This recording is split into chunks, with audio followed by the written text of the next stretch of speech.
So I've done my basic database design for the ClutterBase tool.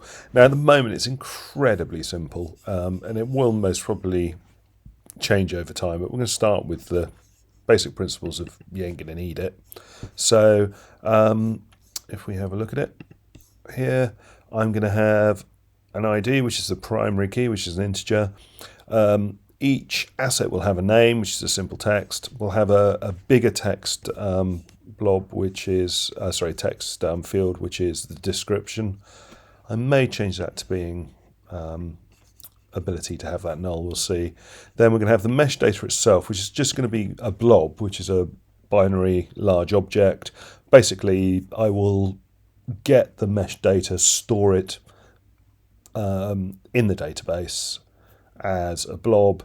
That will then be sort of serialized out and then imported into the tools to start with. Again, we may change this as we go along, but for now we're just going to take the most simple option available to us, and then the 4 images that we've exported from the mesh tool there. So what I'm going to get started on now is I'm going to initially write all of this using Python and using the basic SQLite. So I've already installed the, so you've got SQLite 3, which is the tool. It's installed on my machine already. You can just download the latest release from the website here. If you're doing this in the labs, you can do the same. And basically, once it's installed and added to the path, you can just do SQLite 3. And what this does is it opens up the database. Within this, we can also then create new tables, create new databases and everything else. But I'm going to be using the Python API, and I'm going to write most of the code that I want to do to generate the database, to test the connections, to create new database files, and then eventually insert and get the data from it. I'm going to start by using the SQLite 3 API. And then I'm going to use PyQt to do it. The nice thing with PyQt is that we can have multiple different database backends to do things. So to get started, we need to do a pip install SQLite 3, which will install the, it's just SQLite. The version is complaining there. I think I've already got the version installed on this already. If we have a look at my code here, so SQLite 3, it's already installed. Pip install SQLite 3 should install it, but it's saying it's already installed, so it's there. I'm also going to pip install the testing framework called PyTest.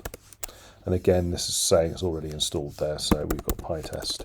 And for my project to start with, I've created a few extra directories here. So I've created this directory called ClutterBase core. If we go in there, you see I am using this as a Python package. So I've created my init.py, and this is my first part of the module here. So database connect, and this code is going to be a series of functions for generating all of the database connections. So creating a new database, connecting to an existing one, and eventually running queries on the database. So I'm going to write all of the code within this ClutterBase core module here. And I've also got a folder here called tests, and you can see here I've got my, again, init.py here, and then I've got test database connect here. And what I've done is I've just built a basic framework here. So import unit test from ClutterBase core, import database connect. So that's the database connect module here, which at the moment is just got the SQLite imports for me.